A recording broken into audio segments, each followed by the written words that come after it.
Fantastic. Thank you, everyone, for joining us for the 11th HISC Brown Bag. This is J.C. Watson, the planner for the Hawaii Invasive Species Council. Thank you all for tuning in. Today we have an awesome presentation by Brooke Mahnken from the Maui Invasive Species Committee, and he's going to be presenting on the current state of little fire ants on Maui. So, yeah, take it away, Brooke. All right. Thanks, J.C. So this is my first brown bag meeting. I've been informed that they are informal, and so this is my unpolished first run on this presentation for you guys, and it is the status of LFA as I know it right now on Maui. I'm not going to go into a whole lot of background about little fire ants and the threat that they pose. I assume that the audience is already aware of that. So I'm just going to go over a little bit of the timeline here on Maui and what the overview of the whole infestation looks like, and then we'll go through each of the separate sites. So here's the timeline of little fire ants on Maui. And we started a HISC program way back in 2005 where with classroom visits we taught kids how to do surveys for little fire ants, and this is before we had fire ants on Maui. And that had been going on for quite a while until the first infestation was discovered in 2009 in Waihe'e. And it actually resulted because one of the parents of a kid that was at this farm knew about little fire ants from the HISC program. And so that led to the first discovery of little fire ants in Waihe'e. And it wasn't until 2014 that the next infestation was discovered. That was at a big box store in Kahului and on some hapu'u ferns that came from the Big Island, and that was quickly managed and taken care of.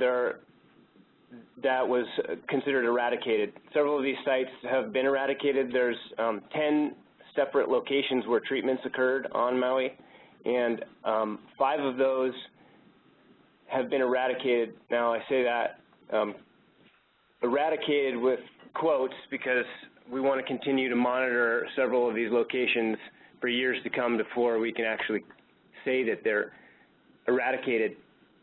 I'm just going to go through this timeline and continue through it.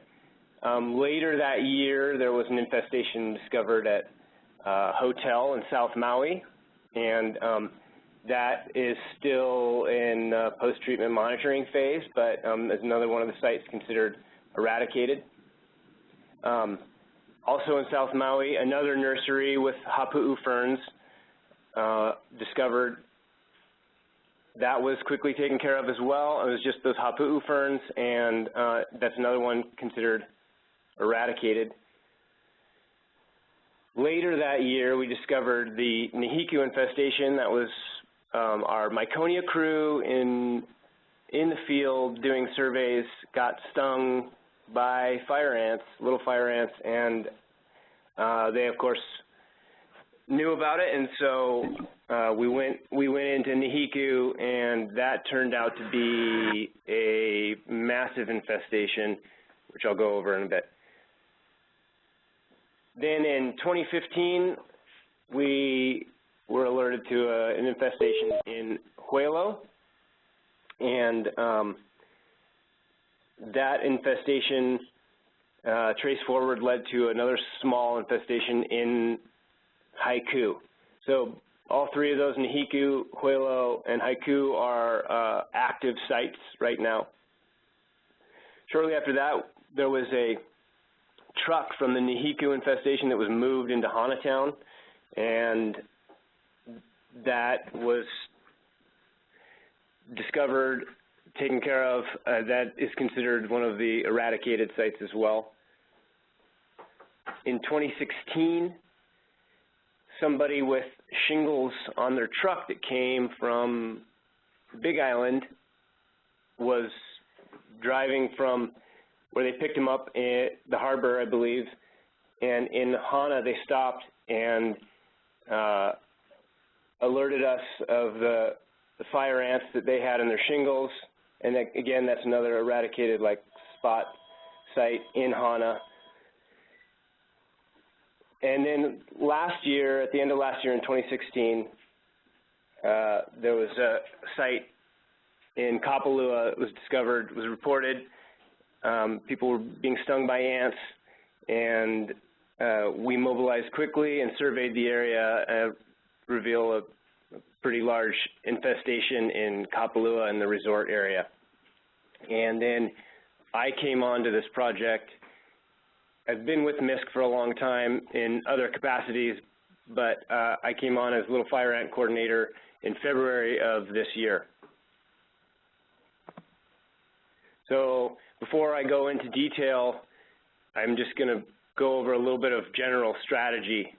And this is where Hawaii Ant Lab has developed most of this strategy. They've been invaluable in this whole process. They come over and they do the treatments, we assist, and they've set out a lot of the strategy that we follow. So I've kind of summarized it here in this slide. And on the right, you can see a diagram of a typical treatment strategy where starting on the left at month 0, you would do a delimitation survey of the entire site. And a good delimitation would be to survey out every 5 or 10 meters from every positive ID sample. So out to 50 meters is the perimeter that is comfortable delimitation area. And so you would delimit the infestation, and then you would begin your treatments. And we use a couple of products, but essentially you can break them down into 2 different types. One is an insect growth regulator, which is non-toxic, and what it does is it's a synthetic growth hormone that tricks the queen into thinking that she's not a queen, that she doesn't lay eggs, and it prevents embryos from fully developing. And so it's actually not toxic, and the ants will forage out for it and take it back to the queen, and then workers will begin to die of old age. And workers live for up to about 3 months, and after that, the queen won't be getting the service she needs from all of her workers. She won't be getting the food that she regularly gets, and they're not being replenished, and she'll become more vulnerable, and she'll want to forage out on her own and put herself in danger. And after about 6 months of using the growth regulator, then we would do a survey to make sure that things are on track and see how the population may be affected. But then we will switch to a toxic bait. And that toxic bait, then hopefully the workers that are remaining will take that back to the queen and kill the queens. There are, just to clarify, there are many, many queens in a little fire ant infestation. There's not just one queen that we're attempting to kill. It's, thousands upon thousands of queens. So hopefully either she is foraging on her own or workers will bring her the toxic bait, and we continue that for another 6 months. At the end of a year of treatments, we'll do a post-treatment survey to assess what the population looks like. And ideally, that population has shrunk in size, and from there we can redraw the boundaries and do a new delimitation of the shrunken survey, and then begin to target ongoing treatments into just the new, smaller infested area. And that cycle will continue on until there are no ants detected. And at that point, we'll just go into a monitoring phase and continue to monitor every quarter or trimester for for several years out. And we're hoping that to get 5 years of surveys without detection before we declare a site eradicated. On the left, there's some text in this slide talking about the foraging range of little fire ants, and so we don't actually have scientific data to show how far they forage, but expert opinion from Hawaii Ant Lab estimates that they forage up to 5 meters. So that means that if you place a vial out, which is peanut butter or some sort of protein that attracts the ants, you would be surveying an area up to 5 meters all around that. So that's a circular area with a diameter of about 30 feet. And so that might be a good way to delimit or to define the infested area as a 5-meter buffer of every location where you found little fire ants.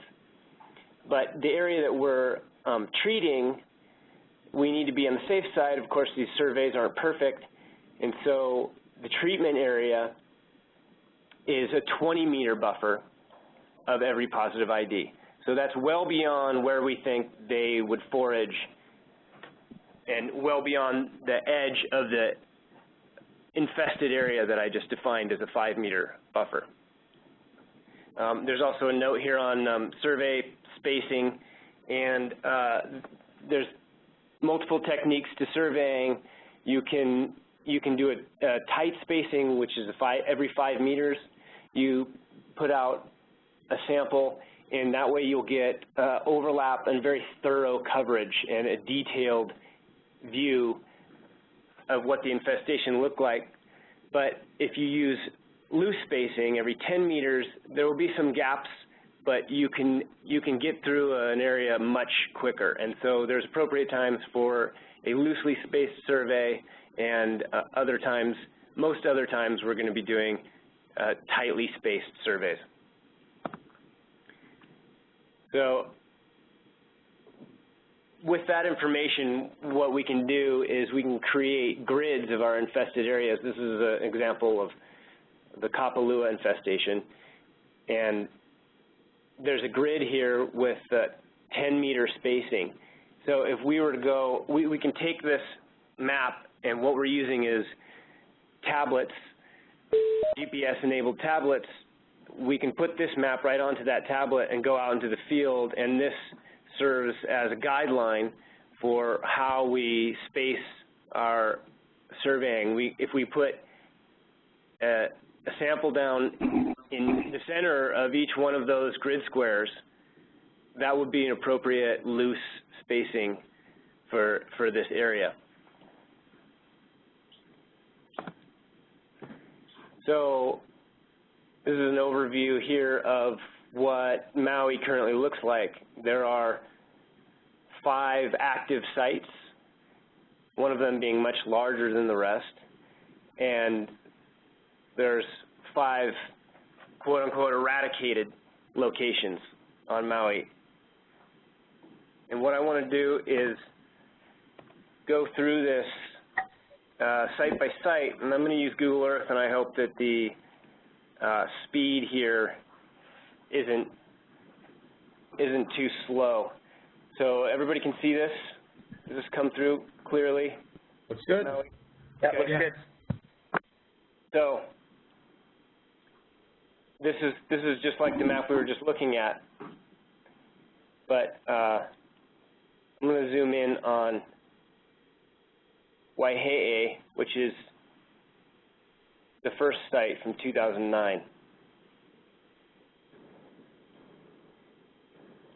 So these are the positive LFA locations.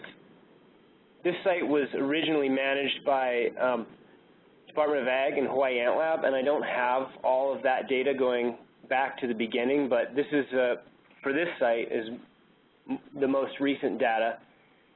And I can put this on, and so the blue dots represent samples that we placed that did not return LFA. The red is where the LFA is. This was a organic farm. They lost their organic status when treatment began, but I'm going to show you now what the buffered areas look like. So there's ants and there's no ants, and what that really comes down to is something that looks like this, which would be the red being the infested area, and the blue being the area that we've surveyed, and there were not LFA. But another way to look at it too is here. This is showing the 20-meter buffer, so that's the treatment zone. This is the area that we've been treating. And this is approximately, let's see here. So the infested area is about 1.4 acres, but the treatment area is about 4 acres. This site was essentially thought to be eradicated twice. The first time, the survey revealed a location that was closer to the road that hadn't been looked at before, and so launched back into the treatment cycle. And then recently,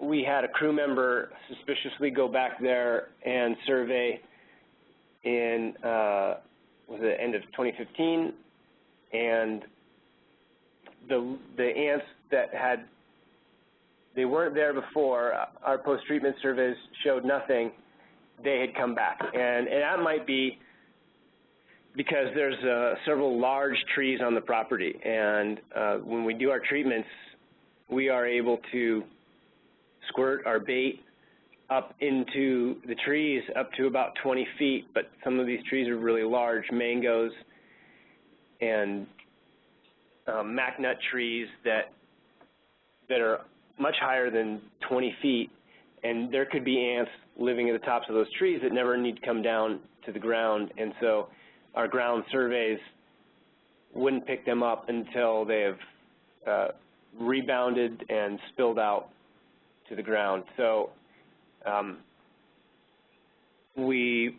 for that site, the owners want to take down those trees. They're really on board with getting rid of little fire ants, and we've had some quotes for tree removals. It's going to be very expensive, and we're trying to get multiple funding sources from the farm itself, and if Hawaii Ant Lab is able to put in some funding, and ourselves. But at this point, I'm not sure where we'll go with that, if we can actually have the trees taken down or if we need to come up with another method to get our bait into the tops of those trees. There's been a lot of habitat modification done recently on that site, and one of the property owners has a burn permit, and so that can be very helpful in getting rid of habitat for them, burning ants themselves, and then also making the area much easier to navigate and traverse while we're doing our treatment.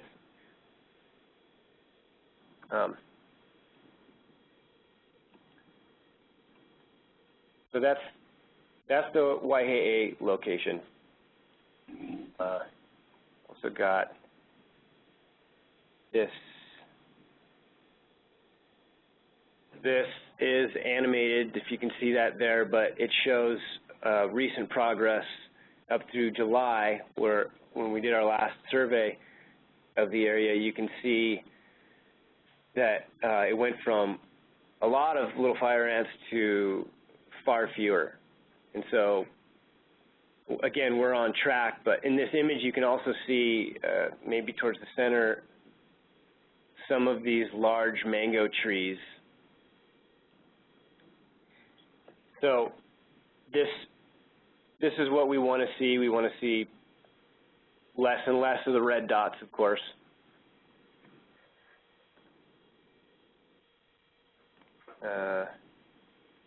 this was a map that I put together for some people in the Waihe area that were interested to know how it was going, and you can see how the infested area has shrunk from 1.3 acres to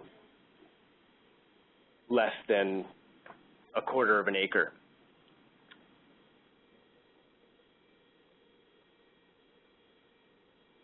So next area I'm going to talk about is Nahiku, and this is a big bad infestation in the jungle on the wet side of Maui. And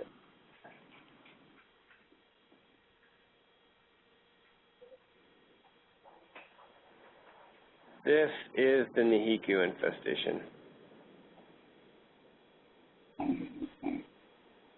And you can see that there are areas that still need delimitation. We need to be able to see this blue area around the edges of all of these red areas. A lot of this vegetation is howe and extremely difficult to move through. We can't even go into some of these areas.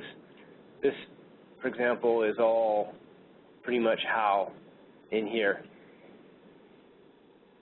This section, the Mauka section, which is just Mauka of the Hana Highway, is a residential area. You can see some houses in here. And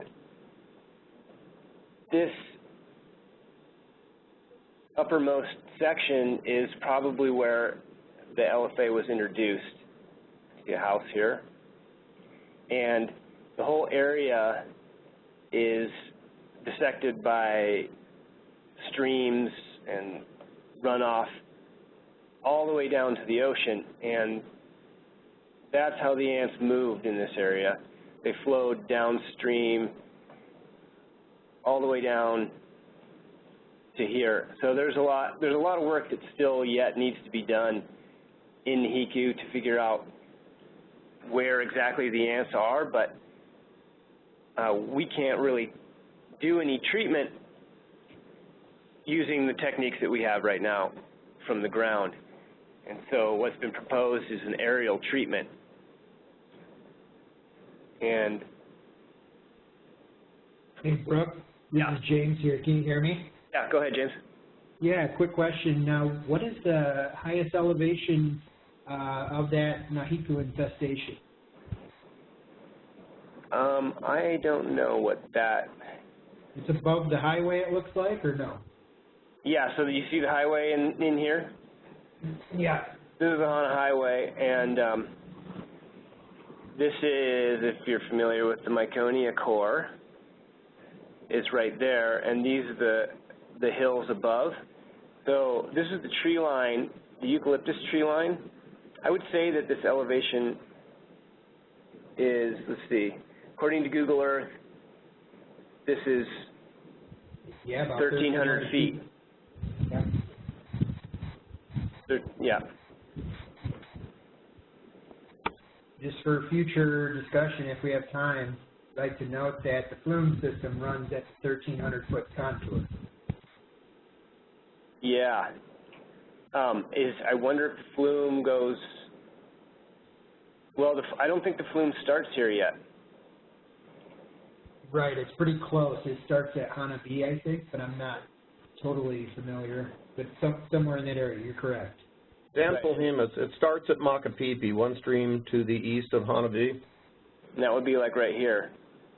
And then I was looking at my old survey report for the Kia'aiki, and it looks like the upper limit at the time of your fire ant was around 1,200 feet. Mm-hmm. But it may be higher at this point. I don't think so. I don't think there's been a whole lot since then done. Okay, so at least the upper sites where we were surveying near the house where it got in were lying at about 1,200. Yeah. That would be like right around this area where we were working for the, and so a little background, Dan recently was out in Nahiku doing a survey for endangered damselfly, because for us to be able to do the aerial work here, we need a special local needs permit to be able to apply pesticide aerially. And for that permit, we needed to establish that there was no endangered damselflies in the area, and Dan did not find any. Dan, do you want to speak to that at all? Well, I came out, what was it, in 2015, I think, and did the first longitudinal down the Kia'aiki stream, where the main infestation is, and then they realized that the infestation's potentially crossing over a very narrow and low divide into the parallel Waioni stream on the east, so I went back a couple of months ago and did a similar longitudinal down the Waioni. And in both cases, there was reasonable habitat present, but there were no listed damselflies present, and I would assume that's because those streams are heavily inhabited by introduced pisoliid top minnows, and those are known to eat the immatures of the damselflies in the pools. So I think the listed damselflies, if they were there originally, have been knocked out by the introduced top minnows. Cool, thank you, Dan. So in Nahiku, the infested area that we know of, when you buffer that 5 meters, you get just about 11 acres. But the area that we want to treat is going to be about 45 acres. And so, like I said, we still will have some survey work to do, but until we can do the aerial application, what we're doing is Hawaii Analab's strategy is to do control work in the inhabited areas where people are most likely to move little fire ants good distances besides the water, which has already moved it down to the ocean. So the areas that are inhabited, which is mostly this area up here, the Malka section, and down here, which is George Harrison's estate, is where we've been doing the control work, so that we can eliminate the threat of dispersal by people at the very least, until we can get in place the aerial work to tackle the whole population.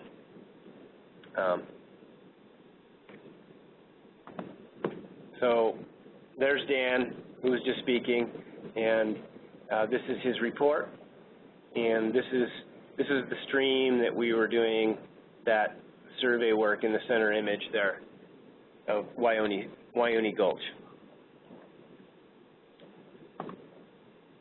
The other thing is that for this to work, we need to figure out how we're going to apply it from the helicopter, and I made one attempt to go down to Windward Aviation when they had their boom spray hooked up, and we mixed up a whole bunch of bait without the active ingredient, and just to test to see if we could calibrate how quickly it would spray out.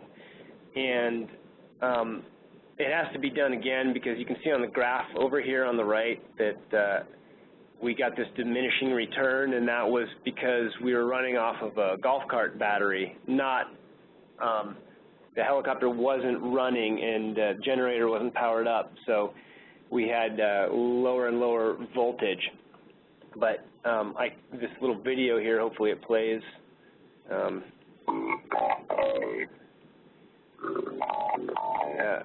This shows what it looks like.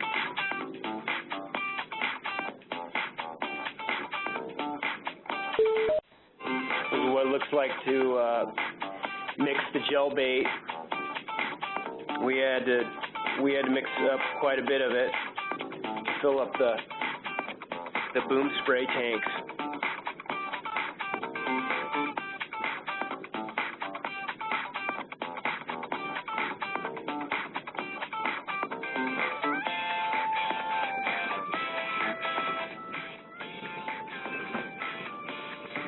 there you can see the boom spray on the helicopter. And we had 3 nozzles running. We sprayed into these buckets and then measured how much came out after a minute.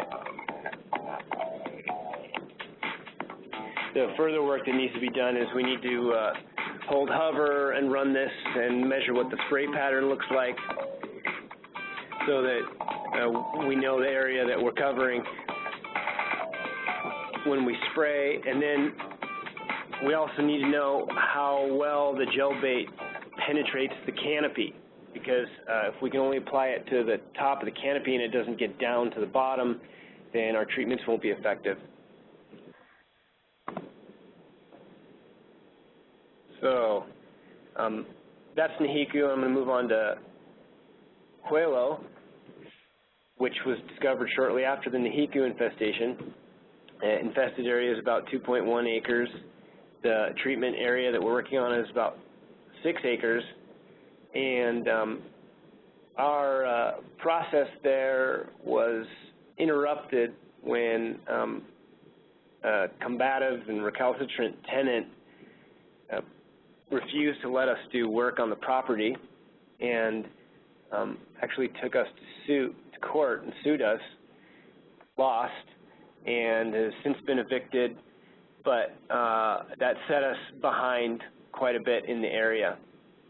Also in Huelo, there's a lot of large trees, and if it's anything like Waihe'e, there's probably ants up there, and we need to figure out how to get our bait into the tops of those trees. 2 of the properties in this area are they have food crops, and we can't use some of our toxic baits on food crops or within a certain distance of them. And the landowners there don't want us to use the toxic baits, and so we are doing Tango only, which is the insect growth regulator. And that process takes, to my understanding, takes longer than using that combined with the toxic bait, because then it's just essentially waiting for all of the ants to die of old age, including the queens, which can live quite a bit longer than 3 months.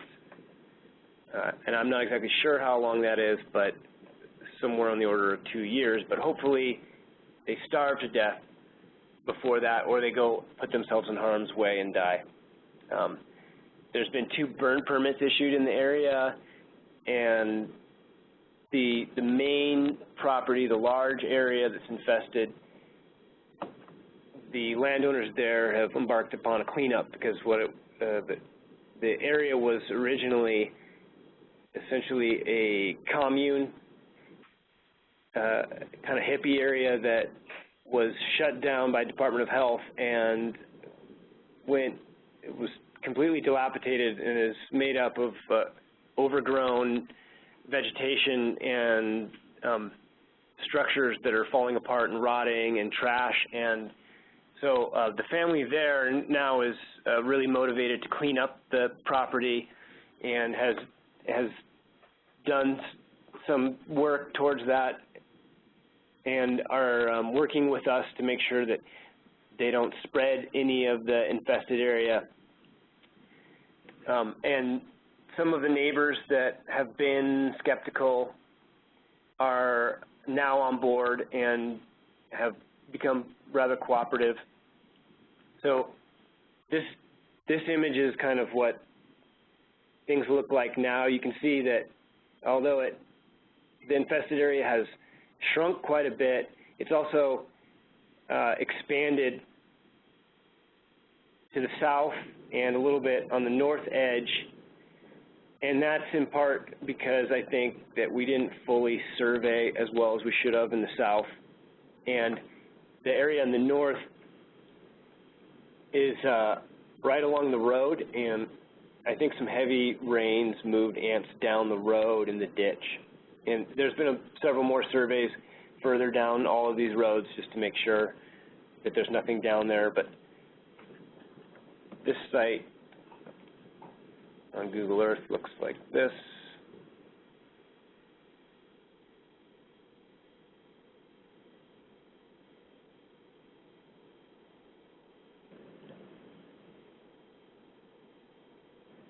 see it's on a ridge on either side. There are waterways. I think it would be smart to survey down this waterway to the west. If it's anything like Nahiku, if there were ants in there, they could have been moved. But that's the Huelo infestation.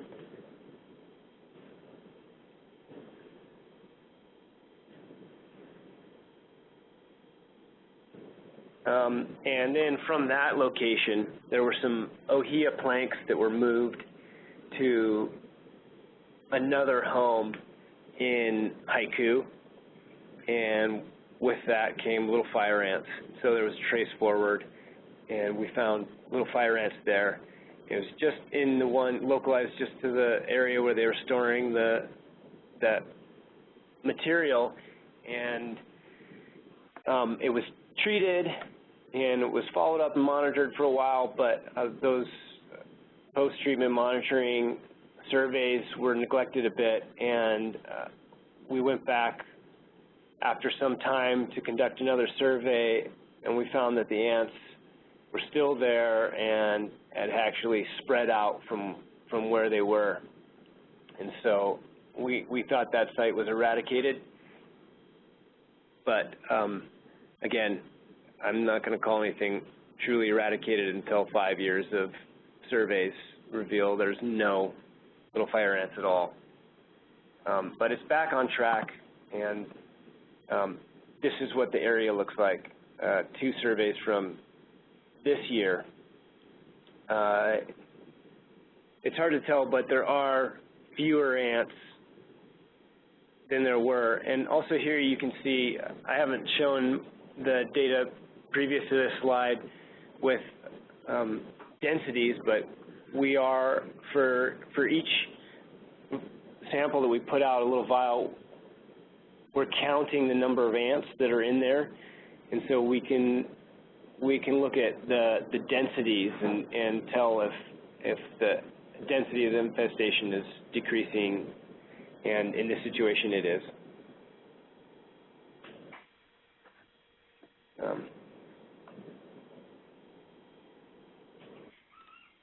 So that area is just up here.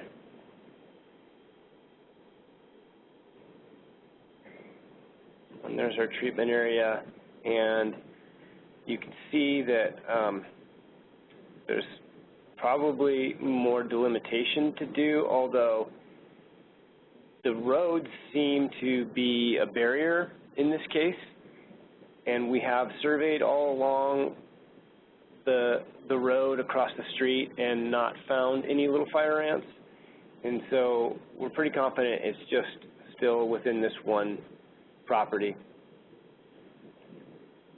And that is right there in Haiku.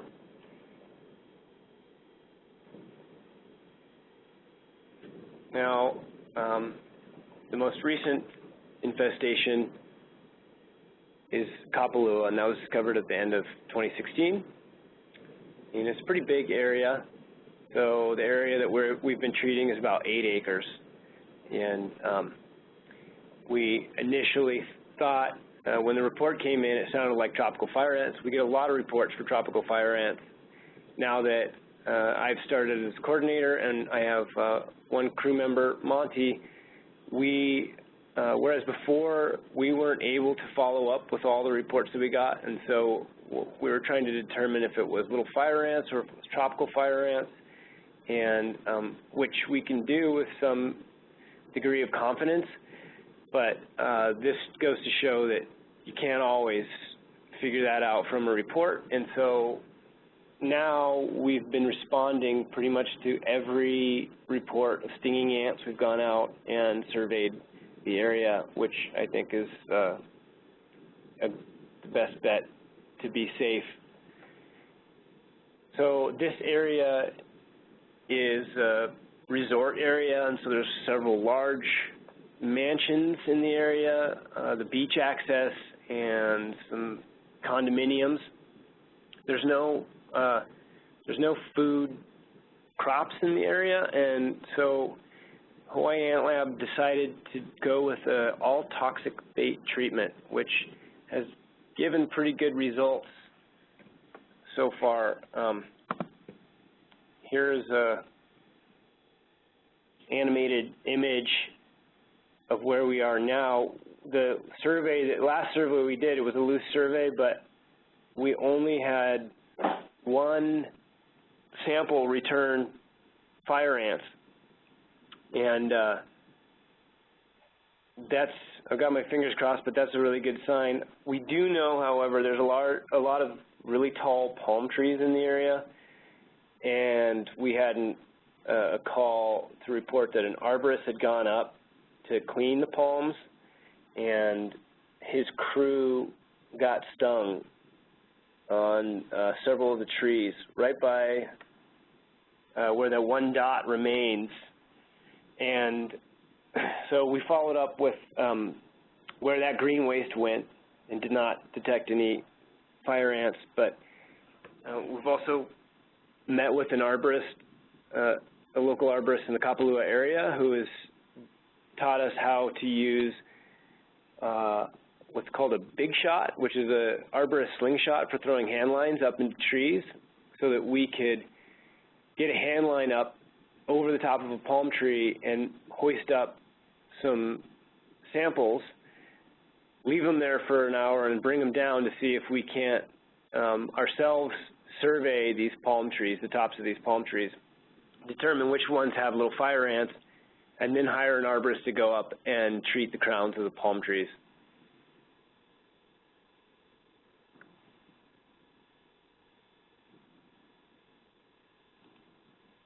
So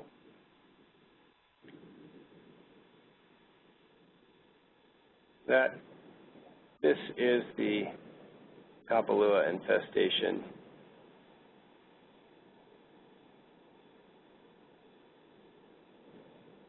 You can see much of it's on the beach. There's a boardwalk in the area. People were getting stung along the boardwalk, and that's where the report came from. We've got the 3D buildings available, but turn those off, and you can see better where the treatment area is.